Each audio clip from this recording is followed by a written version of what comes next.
எல்லார் ஊர்லேயும் நடக்கிற மாதிரி தான் எங்கள் ஊர்லேயும் ஒரு சின்னதாக அந்த காலத்துலன்னு சொல்லுவாங்க. அப்படி ஒரு விஷயம் நடந்துச்சு. என்னென்னா கோஸ்ட்டு பற்றி ஏதாவது விஷயம்.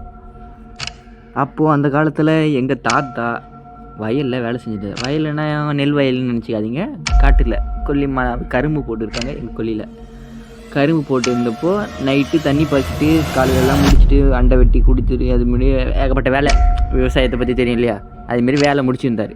முடிச்சுட்டு என்னான்னு பார்த்தா வீட்டிலேருந்து எங்கள் பாட்டி வந்து அப்போ பன்னிக்கறி சமைச்சு எடுத்துகிட்டு போயிருக்காங்க. அந்த காலத்தில் எப்படி சமைப்பாங்க, சட்டியில் தான் சமைச்சிருப்பாங்க. சட்டி நிறையா பன்னிக்கறியும் அப்புறம் கூழ், நல்ல பானை நிறையா கூழையும் எடுத்துக்கிட்டு தலையில் வச்சுக்கிட்டு போயிருந்துருக்காங்க. போகும்போது அவங்களுக்கு எதுவும் தெரியல. அவங்க மறுன்னு சாப்பாடு எடுத்துகிட்டு போகிறோன்ற இதில் போயிட்டாங்க. போயிட்டு சாப்பாடு எல்லாம் சாப்பிட்டு முடிச்சுட்டு கொஞ்சம் சாப்பிட்றதுக்கு முன்னாடி எங்கள் தாத்தாவுக்கு தெரிஞ்சுக்கிட்டு போல் இதுமாரி ஒரு மாதிரி பனிக்கிற இந்த சமயத்தில் அன்டைம் ஆகிடுச்சு. ஈவினிங் ஒரு 8 மணி 9 மணி ஆகிடுச்சு. அதுமாரி அன்டைம் ஆகிடுச்சு. சரி, அதனால் சரி இருக்கிறத வேலையை முடிச்சுட்டு வீட்டுக்கு சாப்பிட்டுக்கலாம்னு சொல்லிட்டு எல்லா வேலையும் முடிச்சுட்டு மடை மாதிரி விட்டுட்டு தண்ணி அதாவது மடை மாதிரி விட்டு விடிய பாயிற மாதிரி அதில் செட் பண்ணிட்டு வீட்டுக்கு கிளம்பி எங்கள் பாட்டியை கூப்பிட்டு வந்துட்டார். பாட்டியை கூப்பிட்டு வீட்டுக்கு வரவே இல்லையே. எங்கள் தாத்தாக்கு கொஞ்சம் கொஞ்சமாக ஏதோ ஒரு மாதிரி பின்னால் ஏதோ ஒரு மாதிரி வர்ற மாரி தோணியிருக்கு. சரி, எதுவும் இருக்காதுன்னு சொல்லிட்டு அவர் சரி வேகமாக நடன்னு எங்கள் பாட்டியை கூட்டிகிட்டு வீட்டுக்கு வந்துட்டார்.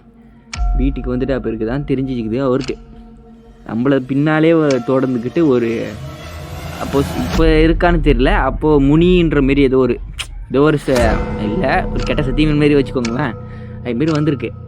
அப்போது எங்கள் தாத்தாவும் பார்த்துட்டாரு. எங்கள் பாட்டிக்கிட்ட சொன்னால் எதாவது பயந்துருவாங்களோன்னு சொல்லிவிட்டு அவங்க அதிகமாக எதுவும் அவங்கக்கிட்ட இதை பற்றி கலந்துக்காமல் அவங்க சரி கறி எடுத்து போட்டு வச்சுட்டு சாப்பிட்டுருந்துருக்காங்க. சாப்பிட்டுட்டு அப்போ சாப்பிடும்போது எனக்கு கொஞ்சம் தரீங்களா அப்படின்ற மாரி ஒரு வாய்ஸு வெளியிலேருந்து யாரோ சாப்பாடு கேட்குற மாரி அதுமாரி ஒரு வாய்ஸ் கேட்குது.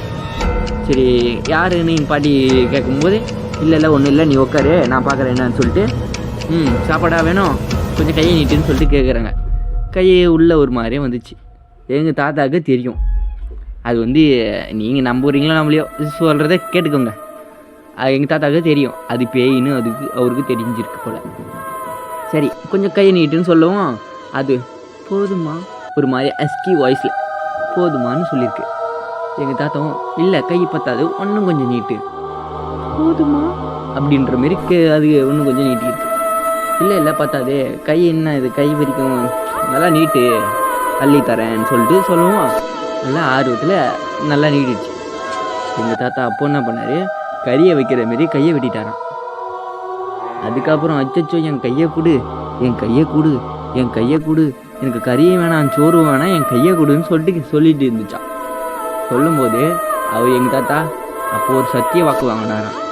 உன்னால் எங்கள் குடும்பத்துக்கோ என் வம்சாவளிக்கோ எந்த ஒரு தீங்கும் ஏற்படக்கூடாதுன்னு சொல்லிட்டு ஒரு சத்திய வாக்கு கொடுத்துட்டு அதுக்கப்புறமா சத்தியம் பண்ண பிறகு அந்த கையை கொடுத்தாராம்.